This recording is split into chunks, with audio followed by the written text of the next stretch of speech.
Alright, we are back again with our part 5 now of our Star Trek Resurgence playthrough, and things are getting pretty heavy here. So let's jump right back in and see where we left off here with the Seat of Power.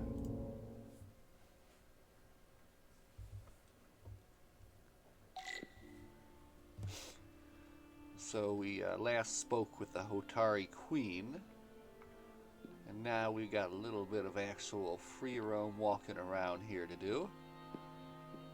So let's see what we can learn. What's this guy doing?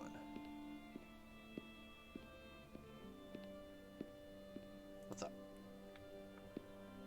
Just admiring the view, eh? Alright. Such rough terrain. No wonder the Hotari are so tough.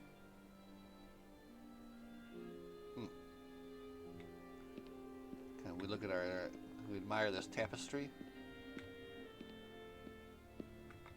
Come on. No? Alright. Let's admire this fountain. Soothing. Hey, welcome back. Alright, let's see what else we got here. Sidron. Alright. Hello, Sidron. Commander, I'm glad you've chosen to side with the Hotari. I knew the Federation would see through the Elydians' baseless claims and protect the interests of my people.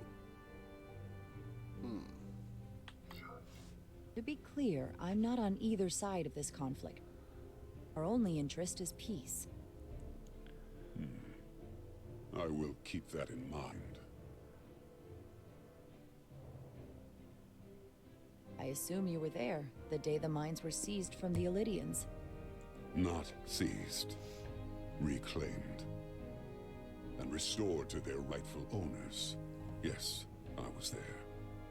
We had to be decisive, before the Elydians could even realize their worst nightmares upon them. Did you have help from someone else? Hotari stands alone against the Elydian forces. We don't need help from anyone. They respect one thing above all else, and that is force. The greater the force, the more certain the outcome. Any talk of making peace is just that, and worth little without the strength to secure it. Which makes me wonder about your ship, the Resolute. Undoubtedly the Federation's finest warship. Ready to contend with anything the Elydians might have in store. Or is that not true? Maybe I've misjudged it.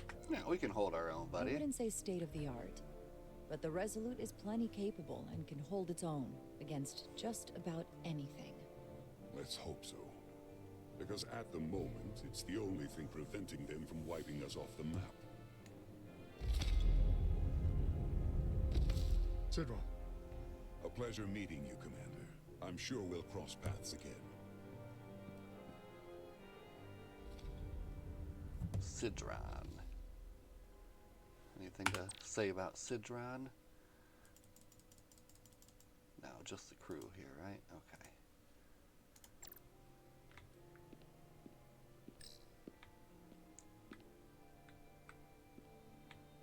Tylus. Commander Rydek, I'm encouraged to see the Federation supporting my people.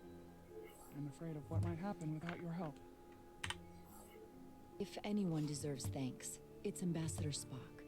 No one is more invested in negotiating a peaceful settlement to this conflict than he is. I'm so glad. We need his help before the situation escalates further than it already has. It's been very trying. I saw you speaking with Sidron, our national hero.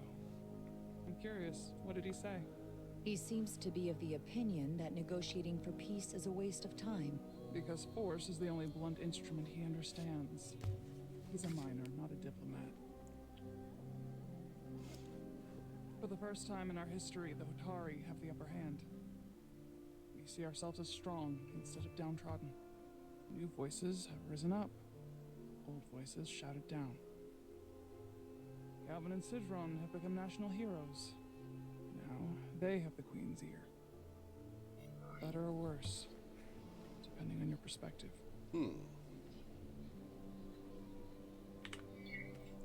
I take it they're against a negotiated peace with the Illidians.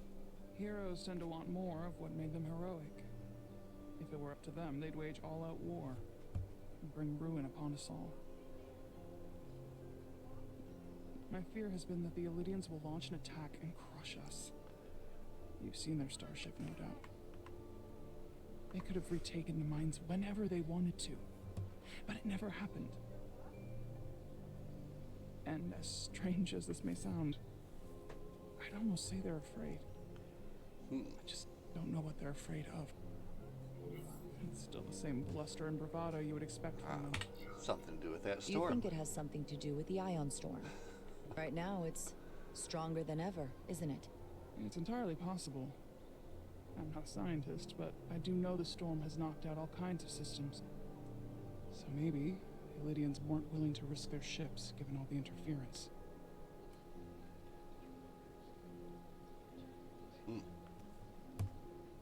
Since the day of the revolt, Galvin has seized control of the mines and restricted all access. No one's allowed without his personal authorization. And they've taken over a section of the palace with just as much secrecy and security. I'm told it could be something they brought back from the mines. I've made inquiries, but everyone pretends it doesn't exist. I strongly suspect they're hiding something.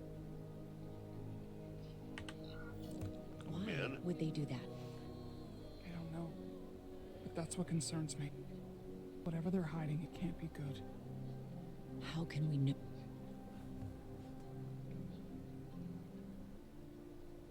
His I'd mask. better see what's happening. Do you think you can find out what they're hiding? I need to see proof of something before I can make my case to the Federation. I can try, but even if I found it, I might not know what to make of it. Take this. You can use it to capture whatever you find, and then send it to me. Oh man. Thank you. Intrigue. I will let you know what I find. And I look forward to our meeting again.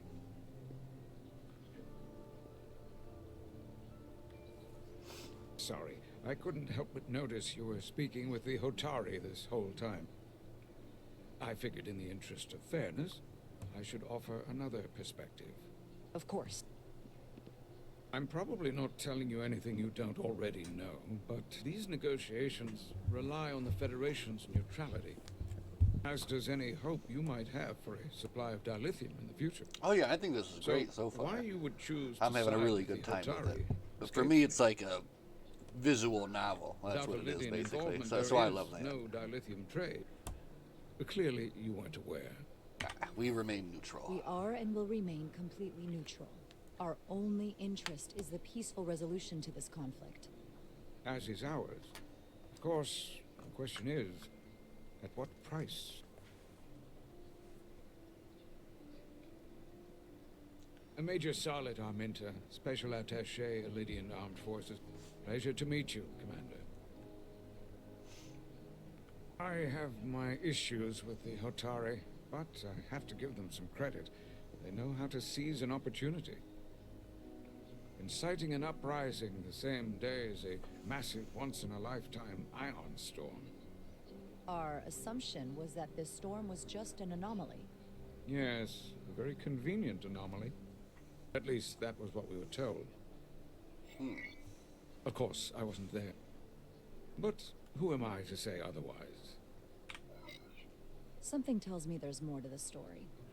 So what really happened?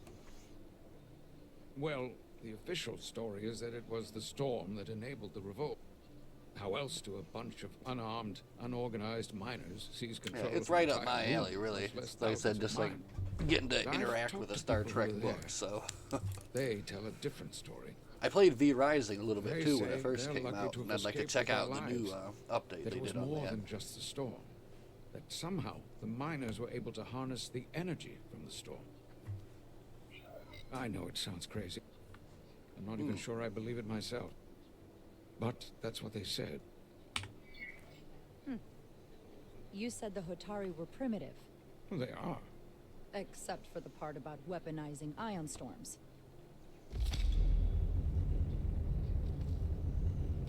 If you'll excuse me, Commander Ryder. A lot more going on here. Alright, Captain Solano. Let's take another look around first. Sure we didn't miss anything to look at. There we go. Inspect the banner. They seem proud of their culture. Pride can lead to rash action.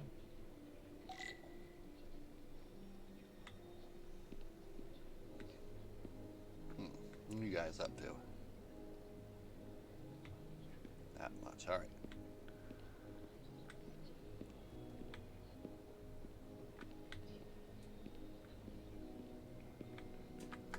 Is that it?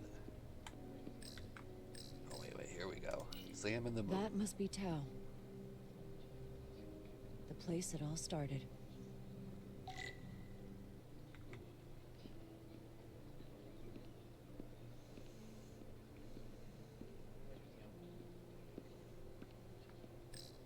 There we go.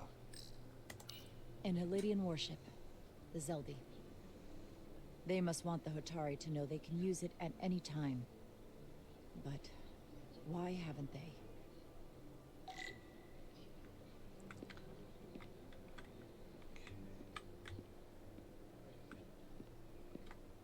Alright, let's find the captain.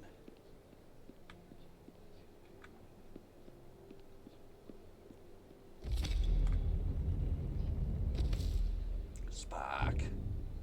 Well, that was a disaster. What happened? The Hotari refused to concede anything, so the Elydians stormed out. The Hotari did not invite us here as peacekeepers. I hope your efforts were more fruitful than ours.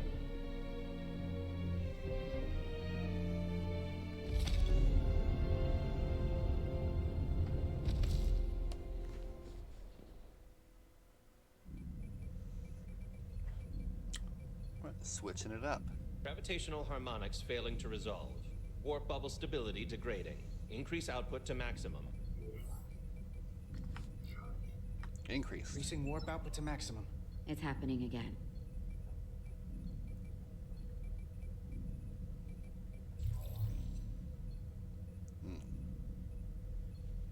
It is evident that presently, the Resolute cannot achieve warp propulsion. Since our diagnostics rule out any problems with our warp systems or anything about the ship, the problem appears to be the fabric of space itself. Space itself? You're saying something about this region of space prevents warp travel? Prevents it, or can't sustain it. However improbable, that appears to be the case. The storm didn't stop us from leaving space dock and traveling here. But could it still be causing this interference with warp travel? We must follow sound investigatory principles. Do not let an assumed conclusion drive your analysis. Sometimes we need a little inspired thinking, Mr. Choba. Captain Solano is on his way back from the negotiations, and I want to have some answers for him when he gets here. Indeed. Given the facts at hand, we may be able to deploy subspace probes around the ship to construct a clear picture of the phenomenon. Around the ship. I'll prep a shuttle. Alright, the scientific method.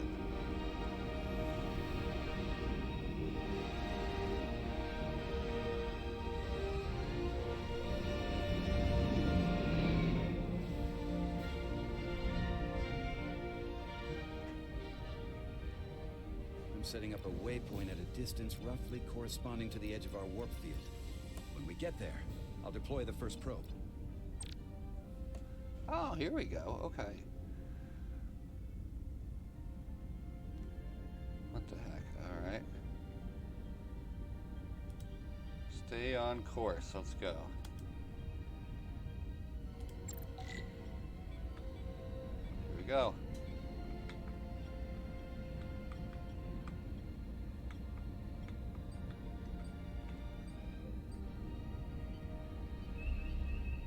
Alright, we got the hang of this now. Okay. Commander Westbrook, the Resolute systems are calibrated to receive the probe's readings. We are standing by to reproduce the warp field Alright, we collapse need to after avoid- the first probe is deployed. Thank you, Mr. Cho. There we go. We'll be in Right through position there. shortly. And, Mr. Diaz, do take care in piloting the shuttlecraft. I Now is got not the time this. to indulge in the I human got this, penchant for Chovac. joyriding. There we go. Straight on now. Chovak probably isn't such a fun guy to work for, huh?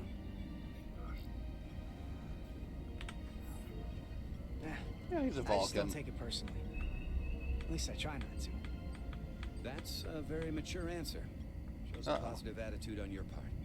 Remind me of it when I start complaining to you about the ship's new first officer.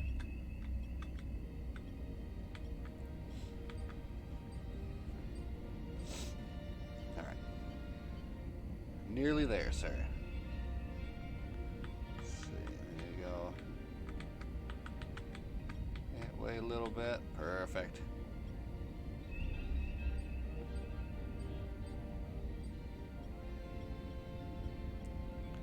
This is fine. Yes. Such gameplay. We made it. Transporting the first probe into position.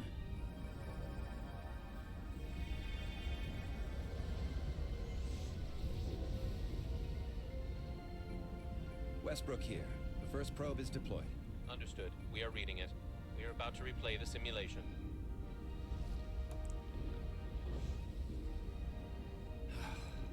Alright. Something bad's gonna happen, probably. I just can't get a handle on her. Commander Rydek. She rejected my plan to use a deflector pulse against the storm surge.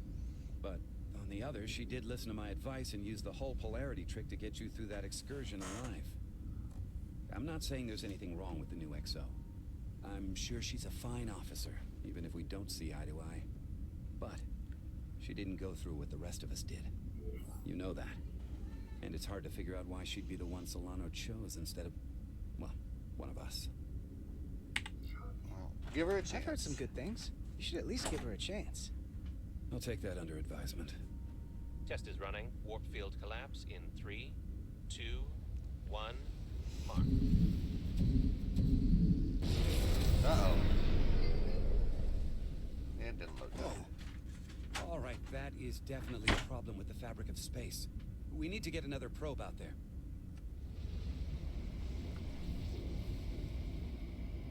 With 2 points of data, the Resolute and the probe, we've managed to get an interference pattern.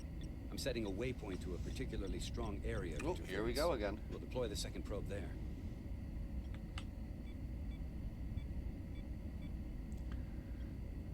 Listen, I'm gonna give you a piece of advice I wish someone had given me. Make sure you're never just one thing. And don't get so focused on what's in front of your face that you lose sight of the big picture. Before Rydek showed up, the captain pulled me into his ready room and told me he didn't think I had the people skills to be first officer. What a load of crap. I mean, if he'd said that about Chovak, sure. Is that why you're being so friendly to me? Politics? That would be clever, but I think you give me more credit than the captain does. You're all right, Diaz. And you've got potential. You're a capable engineer. You're good in the field. Keep up the good work. And who knows? Well, all right. Solid jack of all departments like you could be commander-in-chief of Starfleet one day. Hell, Admiral Jellicoe started as a shuttle pilot. And there are places to go in the enlisted ranks, too. Yeah, you know what? I'm happy where I'm at, bud. I don't know. I'm pretty happy where I am. You must be a glutton for punishment. Lieutenant Commander Chovak has been known to take decades to warm up to people.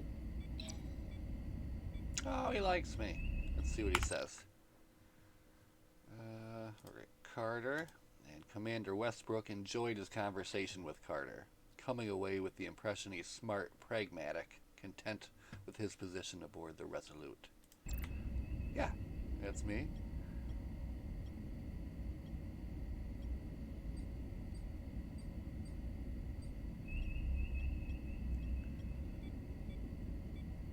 Okay, coming in hot here, sir. Let's do it. Here, this is close enough. Stop the engines. Second probe away. Deploying the probe. Westbrook to Commander Chovak. We're ready for another sampling of data. Very good. Running the simulation again. Warp field collapse in 3, 2, 1. Mark. Whoa. There it is again. I saw it. It seems to be directional. Well, what about the scans? Anything? Think we're gonna need another probe.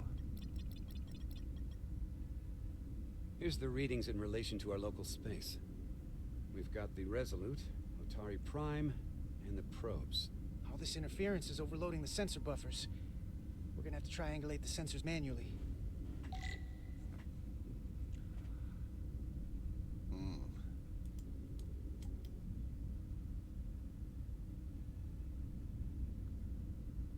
Oh, got there we go. These markers indicate peaks in the gravimetric interference patterns. Let's see if I can find some more.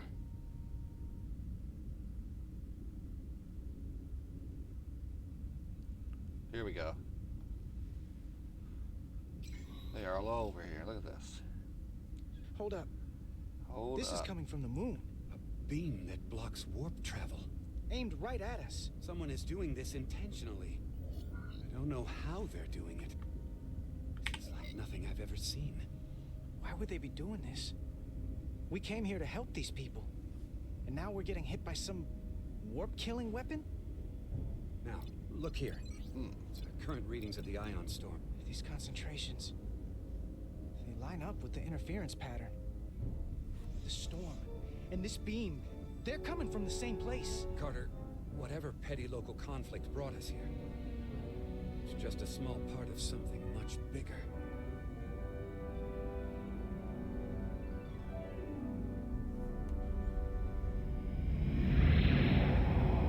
Presently, we don't have an explanation for how they're doing this. One thing is clear. This is no fluke. Thank you, Mr. Westbrook. I want a full briefing when I'm back on board. Solano out. A targeted weapon that inhibits warp travel. Coming from the moon Tau. That would explain the difficulties my shuttle encountered. More importantly, the tenor of the Hotari during the negotiations. And here I thought the Illidians would be the problem. Coming to peace talks in a warship. This wasn't supposed to be so complicated. For all their posturing, every indication is that the Illidians are afraid of the Hotari. They didn't bring their warship as a threat. They brought it because they're scared. From everything we witnessed, I would say that is highly likely. But what are they afraid of? Tylus, the Hotari representative, said she thought they found something in the mines. Galvin and Sidron brought it back to the palace, but they're keeping it under tight security. She's going to investigate it. I gave her my tricorder. I expect she'll contact us soon. You found an ally. Why would Tylus help us? Go behind her people's back? It's a fair question, considering. She doesn't like the way Galvin and Sidron have been manipulating the situation. And the Queen. Working with us to go around them isn't the same as betraying her people. That may be true. She's certainly more likely to help than the other Hotari we've met. That raises another question. Specifically, what do the other Hotari have to gain in bringing us here, only to make this hostile maneuver against us? There must be some motivation. Unless they changed their minds between when they asked and when we got here. Sidron was very curious when we spoke outside the Queen's chamber. He wanted to know all about us, our ship, the Federation. He wasn't giving any answers. He was looking for them. Well, I'm sure you didn't tell him too much. I don't think the Illidians know what's really down on that moon either. Major Armintas said the revolt defied explanation.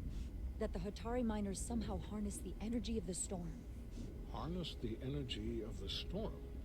Doing that is beyond even our capabilities. So is a weapon that disrupts warp travel. There have been civilizations and entities, both past and present, far more technologically advanced than the Federation. The Illidians and Hotari don't fall into that category. That is all the more reason to investigate further. Indeed. Indeed, Commander Mr. Rydak, Spock. sorry to interrupt.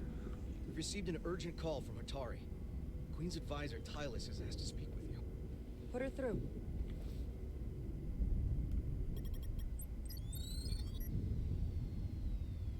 Galvin and Citron are still with the Queen. I've enlisted help to gain access to the room they have under guard. I don't have much time. Oh man, this is not I'm going not to end supposed well. to leave my post. It's only for a moment. I so appreciate your help.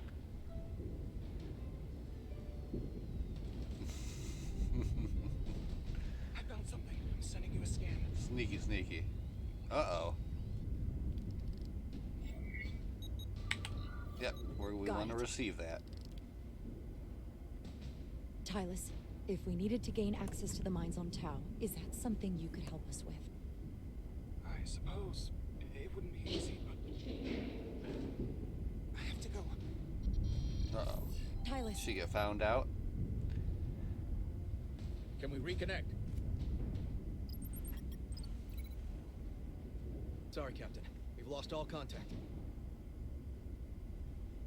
We can only hope she escaped without harm. She probably did. It's hard to tell.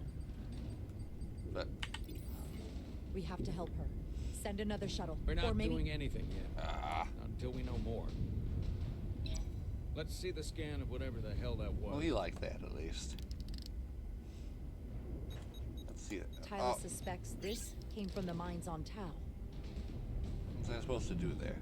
It appears to be of ancient origin, but the markings are unfamiliar. We can run a full analysis when we get back to the resident. But if this came from the mines, then it might be the key to how they got the upper hand against the Illyrians. Intense music. Then we man. have to go into the mines. The Federation would not allow that. We were, after all, sent here to be a neutral party in a peace negotiation.